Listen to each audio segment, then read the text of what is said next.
So I have a book that I need to read by Wednesday. Yeah, so I have 3 days, including today, to finish reading this book. My cookie, no. I picked up a cookie so that I can have some cozy reading time tonight. But it's Our Perfect Storm by Carly Fortune, and we have our nice half price book sticker on it. I have read like 100 pages.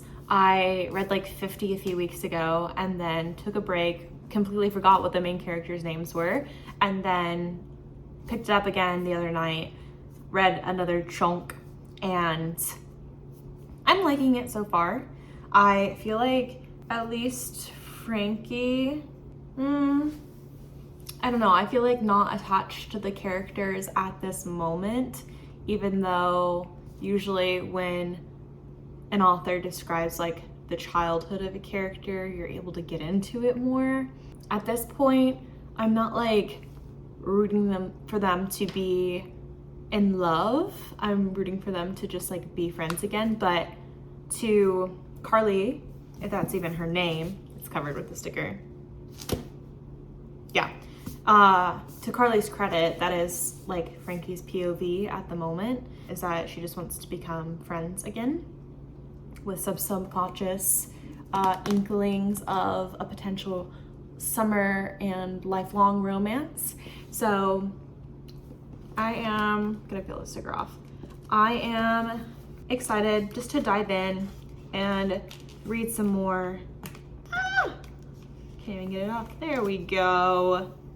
Now we can see your name. I'm excited to dive in more and to get a little cozy read on. At the moment, I don't find the characters entirely likable either. Believable or likable. And I also, not to be a hater, I just felt like some of the foreshadowing with the December conversation, if you know, you know, was a little YA and forced.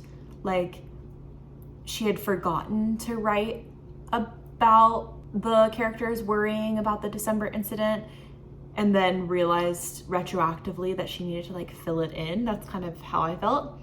Other than that, I like all of the family dynamics, and the other characters in the book seem really real. Even like the bellboy seems more round than a usual side character. So I definitely appreciate that, and I appreciate the atmospheric writing. I always enjoy a summer read that has atmospheric. Sorry, I just remembered when my brother and I went on a little day trip to San Antonio, he kept calling the rain atmospheric. I feel like that word's triggering me now, but Carly's really building up the world, and I can really enjoy the feeling and just like take a deep exhale, especially because they just went on their vacation. Yeah, I'll leave it there. So I hope I can read like 100 pages tonight. That would be great.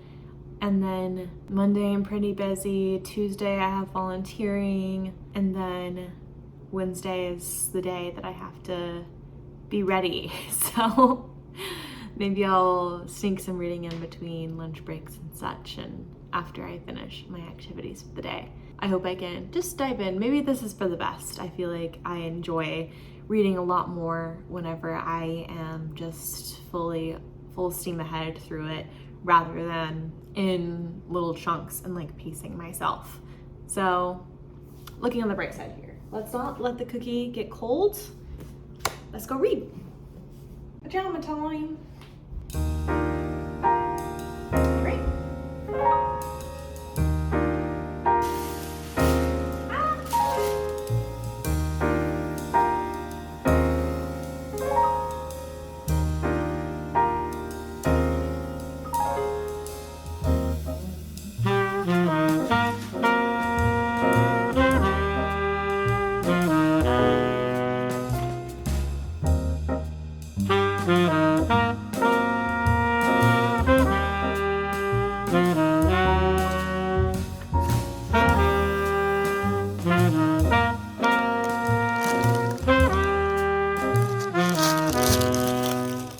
We'll start with something positive. I really like the dialogue. I feel like the back and forth between the characters is interesting and feels real.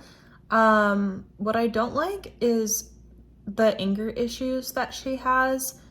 The reason I feel like her character isn't believable is because of those anger issues. I feel like Carly's never been around someone with actual anger issues, or just doesn't know how to describe them quite well enough.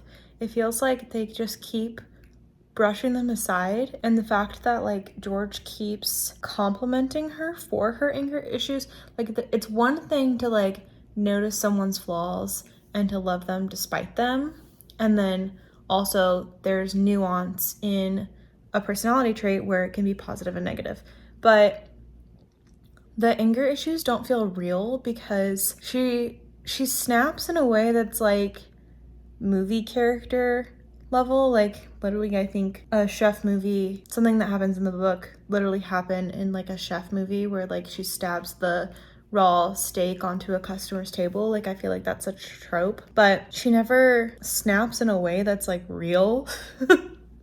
Maybe I've known people with anger issues that are actually real, and it just feels like she just gets angry sometimes and it doesn't feel dramatic ever, and yet she thinks she has such horrible anger issues, but she doesn't even get angry about anything. Like her internal monologue, she never actually gets really that worked up about anything that's not like pretty justified, and it's not like she's like really screaming or anything like that. So it just doesn't feel, it just feels a little dramatic, and like they're trying to find an insecurity in her that is actually lovable rather than it actually being a problem that she needs to work through. I feel like it would be better if it was like an actual issue that she had to navigate, because at this point in time it just feels like a personality trait that has barely inconvenienced anyone besides utterly unforgettable characters, you know? I do really appreciate her relationship with her mom. I feel like relatable. I feel like it's not over complicated, and my guess is that we will see some nuance in how she sees her mom towards the end of the book that George will help her through. So that's my prediction. Also, I love Little Women, but it's getting kind of to be like Wuthering Heights and Twilight and kind of annoying. Like, I understand the parallel between Jo and Laurie and Frankie and George, but it's just like, we get it. You don't have to tell us over and over again. Sorry for being a hater. I feel like I just need to like disappear into the book for a bit and stop sharing my thoughts, and then I'll have less critique. Fellas, is it gay to kiss your homie on the mouth? No, literally, like, why are they cuddling? I get she's sad. Okay, romance tips. Got a romance trope. Why do they literally have tattoos of each other's names on their rib cages? That's crazy. I feel like her fiance was definitely jealous. That's ridiculous. He's not a jealous person. Like, even if, I don't know. I don't think I'd get anyone's name tattooed on me. That's insane. Okay, now it's fully believable that they like each other. I feel like before they just wanted to be friends. For real, for real. I read to page 190 and I'm gonna go to bed and read a little bit more, but I'm gonna go to sleep soon because I have to get up early in the morning and I didn't have the best night of sleep last night, so night to you. Oh.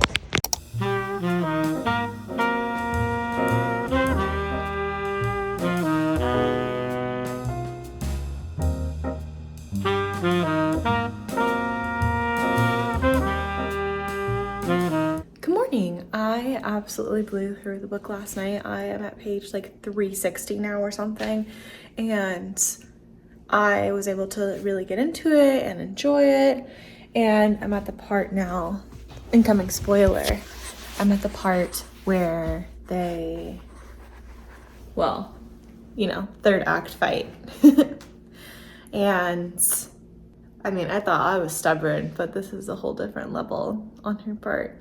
So I'm getting, honestly, like, I like that some of her other relationships are getting repaired, but I'm just getting impatient at this point. I'm like, just go talk to him. Jesus Christ, you obviously have all of this history. It's just, yeah, I'm definitely drawn in and gonna have to finish soon because book club is tomorrow.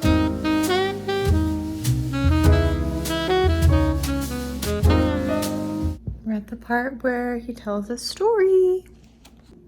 So I just finished the book, but at work they messaged us on Slack and said that we aren't going to be meeting until next Wednesday. So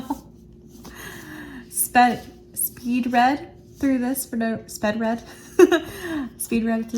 reason. I mean, it was good. I enjoyed myself. I haven't read a romance book in a minute. It's probably been like a whole year. So I definitely enjoyed this one. I liked the summer vibes. I liked the writing. There was a lot of repetition for some of the themes, like with Little Women or with the retelling of the whale story. But overall, pretty good. I enjoyed the twists and turns. It was, I mean, pretty predictable, but it was cozy in that way. So I really recommend. This is my first book vlog. I'll keep y'all updated on what I'm going to read next. I probably need to finish my evenings and weekends that I was reading.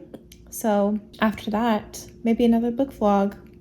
Write down in the comments below what I should read next. Okay, bye.